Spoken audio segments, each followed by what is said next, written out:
नमस्कार प्यारे बच्चों, जो बच्चे कल मैथ्स के पेपर की परीक्षा दे रहे हैं 10th क्लास के, उनको मैं सिर्फ 2 क्वेश्चन बता रहा हूं। इनमें से एक प्रश्न 100% छपा हुआ है।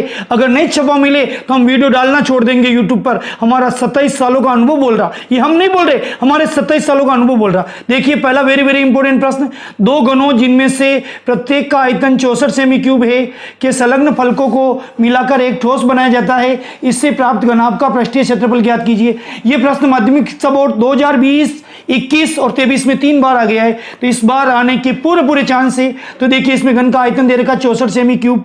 समझा रहा हूं मैं आपको, प्रश्न की आंसर की लाइन प्रश्न से लिखते हैं। घन का आयतन दे रखा 64 सेमी क्यूब। अब दिमाग पे जोर डालिए, आयतन का सूत्र होता है ए क्यूब या भुजा क्यूब। इंग्लिश में लिखो तो ए क्यूब, हिंदी में लिखो तो भुजा क्यूब। उसका मान दे रखा 64। तो 64 किसका क्यूब है? 4 का। तो इधर ए क्यूब है, इधर 4 क्यूब हो जाएगा, क्यूब से क्यूब कट जाएगा, ए का मान 4 आ जाएगा भुजा का। अब घन से बनाया जा रहा है घनाभ, तो लंबाई डबल हो जाएगी। तो घनाभ की लंबाई 4 की डबल कितनी हो जाएगी? 8। चौड़ाई वो की वही रहेगी 4 ही, ऊंचाई वो की वही रहेगी 4 ही। अब हम घनाभ के संपूर्ण पृष्ठीय क्षेत्रफल का सूत्र लगाएंगे। वो सूत्र होता है 2 कोष्टक LB plus BH plus HL। Hindi में लिखना चाहो तो 2 कोष्टक लंबाई इंटू चौड़ाई प्लस चौड़ाई इंटू ऊंचाई प्लस ऊंचाई इंटू लंबाई। 2 लंबाई का मान 8, चौड़ाई का मान 4 प्लस चौड़ाई का मान 4, ऊंचाई का मान 4, ऊंचाई का मान 4, लंबाई का मान 8। 2 का 2 ही, 8 चौक 32 प्लस 4 चौक 16 प्लस 8 चौक 32। 32, 16 और 32 को जोड़ेंगे 80, 80 को 2 से गुणा करेंगे 160। क्षेत्रफल की इकाई होती वर्ग सेमी या सेमी स्क्वायर, तो इसके आंसर आ गए 160 सेमी स्क्वायर।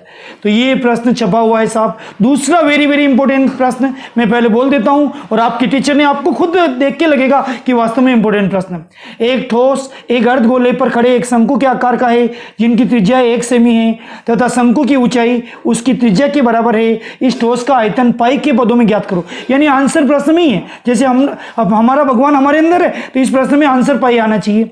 तो सबसे पहले अर्धगोला बनाओ, यानी एक कटोरी बनाओ, उसके ऊपर शंकु यानी एक आइसक्रीम का कोन बनाओ, उसकी त्रिज्या भी r बराबर 1, ऊंचाई h बराबर भी 1। मैं नहीं कह रहा हूं, सवाल कह रहा है। फिर हमें पूछ रहा ठोस का आयतन। ठोस का आयतन दोनों के आयतन के योग के बराबर होगा। पहले शंकु है, शंकु का आयतन लिखेंगे, फिर अर्धगोला है, अर्धगोले का आयतन लिखेंगे। हमें ध्यान है शंकु के आयतन का सूत्र 1/3 पाई r स्क्वायर h होता, अर्धगोले के आयतन का सूत्र 2/3 पाई r क्यूब होता है। अब इन दोनों में कॉमन क्या? कॉमन मतलब एक जैसा, दोनों में कॉमन है साहब 1/3 पाई r स्क्वायर। तो 1/3 पाई r स्क्वायर बाहर निकल गया, तो पहले बार में तो बचेगा h प्लस दूसरे में बचेगा 2r स्क्वायर, 2r बचेगा।